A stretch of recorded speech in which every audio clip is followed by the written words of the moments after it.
5 days ago, I posted this video outlining my thoughts on the middle finger Snail and Wildcard were giving their current player base. And during that video, I said this: Snail can't afford any of this negative press, especially, like I said, for their cash cow, Ark.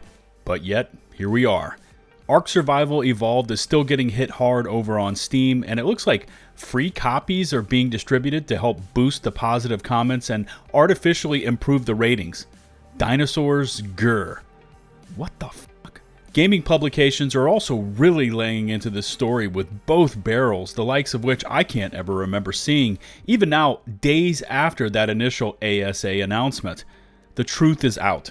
Snail and Wildcard doubled down on their cash grab, and now they are facing the backlash for the storm they created and further enraged.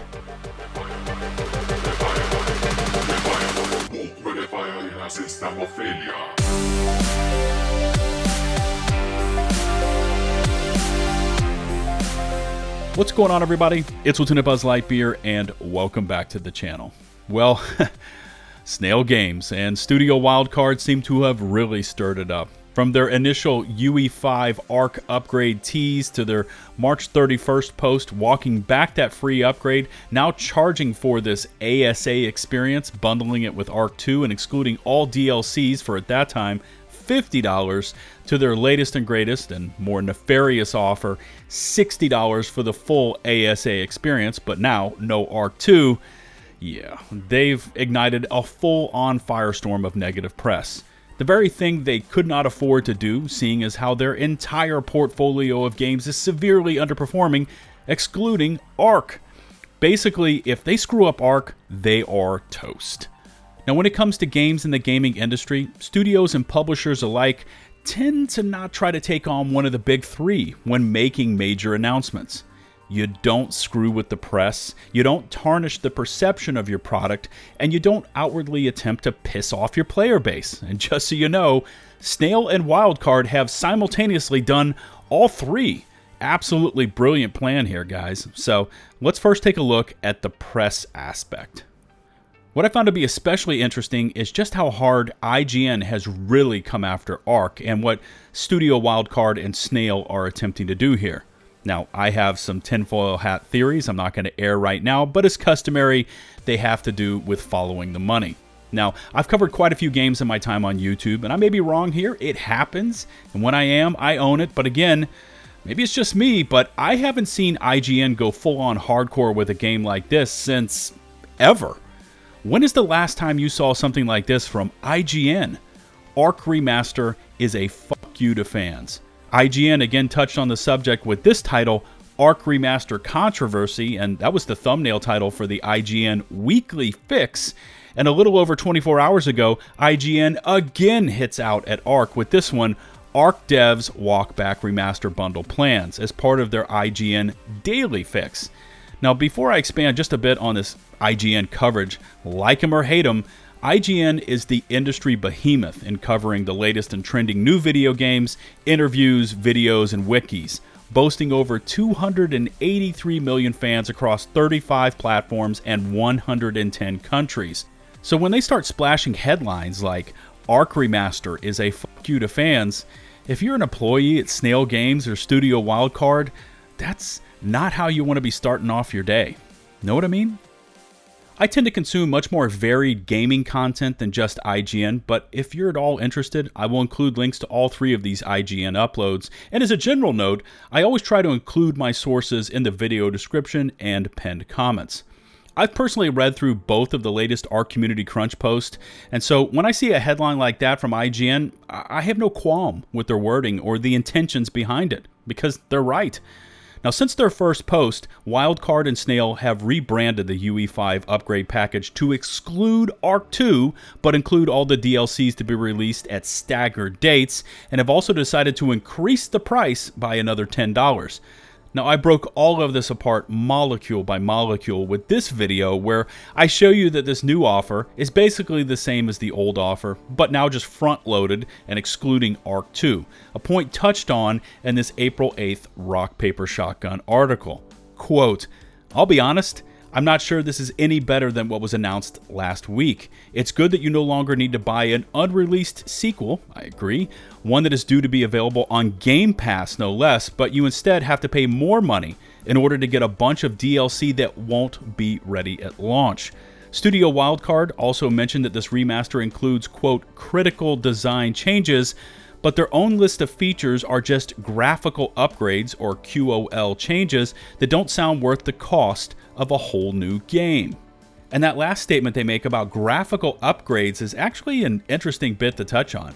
Full disclosure here, I'm not a developer, but looking over this breakdown and what the new ASA version of Ark would bring looks to me like mostly improvements that the Unreal Engine 5 engine, its tech and available assets, can actually immediately deliver.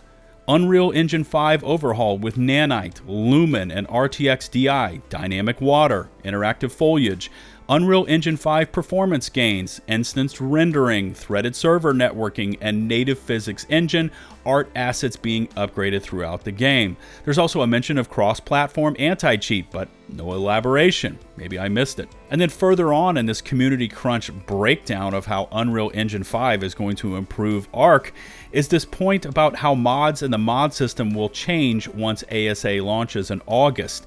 TLDR, they will go from being completely free now with Survival Evolved to becoming a multi-tiered monetization item in ASA. Basic mods will still be free, but the premium variety will now be available for purchase, with, you guessed it, Wildcard getting 50% of the cost, and the whole thing is monitored and handled by, oh man, Overwolf. Now that system, what it does, how it does its thing, is enough of a conversation for an entirely different video, and I'm going to let you do some research about that one on your own. I'm personally not a fan for a myriad of reasons, but here's a quote directly from user Real Nomad on the Ark community forums that pretty much sums it up. One fine little detail I'm sure most of you missed is that Snail wants to bring paid mods to console with Overwolf. Overwolf are known degenerates. Their mod manager is as invasive as it gets, and the terms of use for it make that point very clear. Overwolf is known to also cause performance issues, so there's that too. Now all of this, the rock, paper, shotgun statement, which I wholeheartedly agree with, the vague and basic UE5 improvements, which were initially offered for free but now call for a $60 price tag, mods being monetized and managed by Overwolf. All of it speaks to their, and when I say their, I mean Wildcard and Snail's inability to manage perception, the second deadly sin of the gaming industry. This meme really kind of sums up the whole situation, as the entire situation was mismanaged from the very beginning. Now, if the UE5 upgrade had not been advertised as free, we most definitely wouldn't be having this shit show. But it was, and then it wasn't, and then it was stuffed into this $50 pre-order package along with Ark 2, a game that nobody has seen actual gameplay footage for, and, oh, by the way, another point I don't see being made out there. If Ark 2 had stayed a part of this initial pre-order bundle, we know that Snail and Wildcard would have launched it in a buggy, dismal state, and this would have been a game that you could not have refunded back because it was part of a bundle offer. Crunch on that one for a bit. And then the bundle was shifted to now everything Ark Ascended related for even more money, $60 and excluding Ark 2.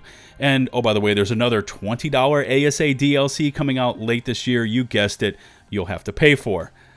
It's the whole fuckery that's on full display that's the issue here, man. Throw in the fact that if you were someone that has spent the past however many years, 7, 8 on official servers, you're screwed, held for ransom unless you pony up that cheddar and buy the new game. Now, I know that single player, unofficial, etc. is going to stay active, but with basically no support and knowing what we know about Snail and Wildcard, those will probably be shut down just as soon as they can afford to. And if all of this wasn't bad enough, probably the worst kind of mental gymnastics had been flung directly at Ark fans themselves. My final bits about this mess start off with this $60 package and how people, players, fans of Ark are going so far as to defend it, even attacking those that speak out against it, probably down to the fact that those hurling the insults haven't taken the time to do the math for themselves. They just blindly trust Wildcard and Snail have their best interest at heart. And I see statements like this: how can you expect them to deliver all of this for free? Or this one: just look at all the content you get when ASA launches. And I just can't but shake my head at these asinine blasts. You can fully expect it to be free. Why? Because it was advertised as free. And to me, free means free. Not free, but you've got to purchase this other bundle over here in order to get access to the free. There's also this delayed content release for ASA. Yes, you get the base game, ASA, in August, but all those DLCs that you have paid for aren't there. They are added in slowly at later dates. Paying for promises and vague feature descriptions is just scummy business practice, man, and it shouldn't be tolerated, especially when they are charging you again for a game you've already paid for just so you and your hard-earned dollars can crowdfund Arc 2. Now, as far as the posts that I'm seeing blaming other players for this latest pre-order bundle packaging, as if it was their faults by raising their concerns by rightfully reacting to the situation, that somehow this new package was then brought down on the community as retribution, let me tell you something. This isn't their faults. It isn't current Arc owners' faults. It's not content creators' faults. This is entirely and 1,000,000% on Snail and Wildcard, and on them alone. They set the pricing. They posted the bundles. They are the ones attempting the grift. And I'm going to cut this one off right here, but I have a real problem with comments blaming players for voicing their concerns, and somehow the grift is because of them.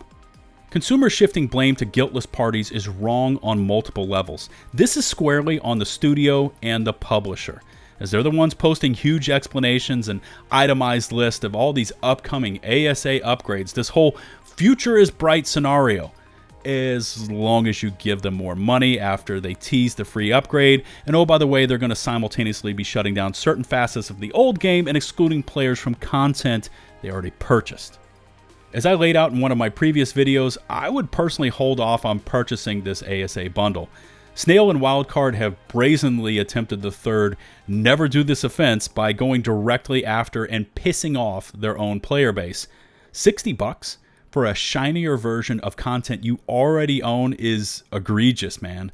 Especially when all of it will not be available for use at time of purchase. $25, $30 maximum for the entire experience is as far as I would go. Let Wildcard and Snail come to you instead of you chasing after them. Now, before I sign off, I found this Save Arc official servers petition, link in the video description and pinned comments. It's got, what, nearly 5,300 signatures at time of publication of this video. And these are the kind of grassroots actions that can actually lead to a mountain of change. I'm a real firm believer in this type of thing. As Wayne Gretzky famously said, you miss 100% of the shots you don't take. If you liked the video, maybe consider hitting the subscribe button and ringing the notifications bell to receive my latest upload alerts. You can find and follow me on Twitch, Twitter, and over in my open community Discord server, links to all of which can be found in the video description and pinned comments below. A huge shout out to the over 116,000 of you that have taken the leap and hit subscribe, and as always, a special thanks goes out to my patrons over on Patreon. Until the next one, this is LtBuzzLitebeer, signing off.